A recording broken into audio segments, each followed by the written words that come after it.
just signed the largest trade deal in history. I think maybe the largest deal in history with Japan. This is certainly one of the bigger deals that the Trump administration has negotiated. What we've had so far are deals with Vietnam, Indonesia, the Philippines.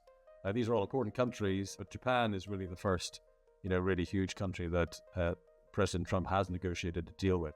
What we know so far about the US-Japan trade deal is that Japan has negotiated a reduction in tariffs. So those were going to be at 25% when they came in on August the 1st, and Japan has negotiated that down to 15%. In return, Japan has promised to invest more in the United States. The figure that President Trump has talked about is $550 billion.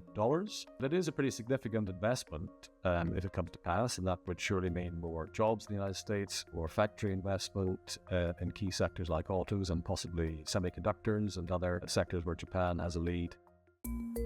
This deal will have a big impact in Japan's auto sector. Japan builds a lot of cars in the United States, but it also exports a lot of cars to the United States. It's, runs into the millions a year. A tariff at 15% is probably manageable. American consumers, will have to brace for higher prices for Japanese-made automobiles. It's not just cars themselves that are subject to this new tariff, of course. It's also the parts. So even if Japanese car makers are making lots of cars in the United States, they probably, will still have to charge higher prices because they're bringing in things like engines and so on from Japan.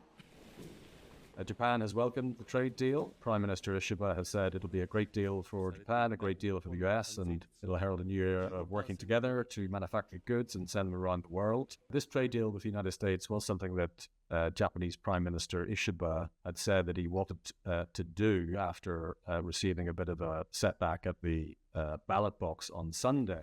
So his ruling coalition under his leadership lost their parliamentary majority in an election. There is already some speculation in Japanese media that he could resign. His precise plans aren't yet known, but it is certainly true that there is pressure on him to consider his position. So with this trade deal out of the way, I think the Japanese leadership will be turning pretty to improving relations with the US, to improving relations with Trump. It's a great deal, a lot different from the deals in the past, I can tell you that. But we're doing really well as a country. We're strong.